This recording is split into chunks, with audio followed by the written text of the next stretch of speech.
Na tusonge mbele mtazamaji. Mzozo wa Mashariki ya Kati umefikia kilele kufuatia kuuliwa kwa kiongozi mkuu wa Iran Ayatollah Ali Khamenei kwenye shambulio la anga la Marekani na Israeli lililokumba mikoa 24 nchini Iran. Serikali ya Kenya imetangaza hali ya dharura kwa raia wake huku anga ya mataifa Mashariki ya Kati ikifungwa. Mgogoro Mashariki ya Kati uliongezeka Jumamosi baada ya kifo cha kiongozi wa kisiasa wa Iran Ayatollah Ali Khamenei. Alifariki baada ya Marekani na Israel kushambulia ofisi yake na maeneo mengine kadhaa ndani ya Iran. Watu kadhaa walifariki kwenye mashambulizi hayo ya anga, wakiwemo wanafamilia wa Khamenei, makamanda wakuu wa jeshi, huku ripoti zikiashiria takriban watu 100 pia walipoteza maisha yao katika shule iliyoko karibu.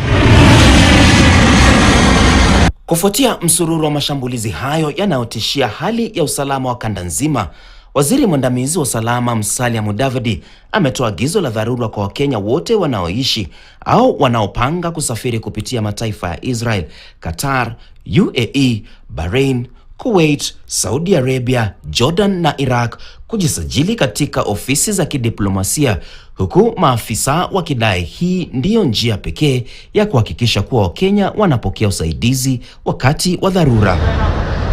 Wakati huo huo, sekta ya safari za ndege imepata pigo kubwa kutokana na kufungwa kwa viwanja vya ndege katika mataifa kadhaa.